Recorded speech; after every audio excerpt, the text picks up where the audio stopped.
We are from Alabama, where it is not completely uncommon to be called child, baby, or honey by a complete stranger, where you can find Conecuh sausage and sweet tea on every menu, and where the words "all right now" can be a greeting or a warning. Oh, and last but not least, if you're crossing the street and a driver is trying to turn in your direction, the driver will most likely give you a head nod that tells you to go on cross, and then you give your thank you wave back and then go on about your business. But oh no, not here in New York, child. Definitely not here in New York. We've learned that here in New York, if you're crossing the street, you better put your knees to your chest and move expeditiously, because otherwise you might become a victim. Or at the very least, drivers will honk their car horns at you. Hey, they're beautiful people. We started off our day taking public transportation, trying to be like the locals. First stop, we headed over to an area called Hudson Yards to grab some lunch. And before I tell y'all about that, let me tell you about little Miss No Teeth. So I'm the one that carried her. I'm the one whose shirt she digs in the middle of the night when she wakes up. And it doesn't even matter to me that my girls are starting to hang to my knees. But despite that, she has decided to do this.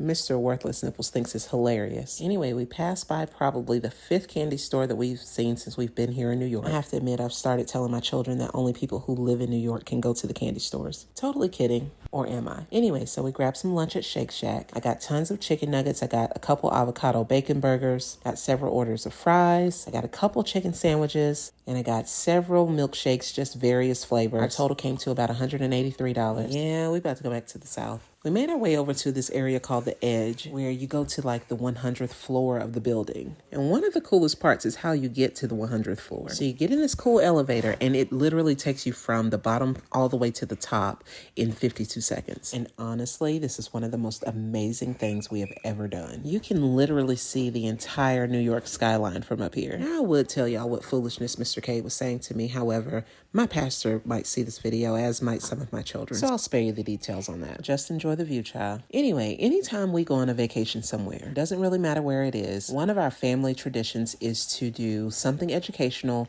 as well as do some sort of community service in the city that we're in. So we fed the homeless around different cities in this country. We visited Trinity Church, where Alexander Hamilton is buried. We've been to all sorts of museums. But this time we decided to kind of do a 2-in-1 and made both our community service as well as our educational aspect while visiting the 9/11 Memorial and Museum. One of the most important things in life to me is giving my children hands-on educational experiences, because it is one thing to see things in a book, it's one thing to see them on TV, it's one thing to even hear people talk about them, but to actually see these things up close, for me, that's where the real learning comes in. And New York City has been a great place for some real learning and thinking and reflecting and growing together as a family. Thanks for watching. See you next time. Bye.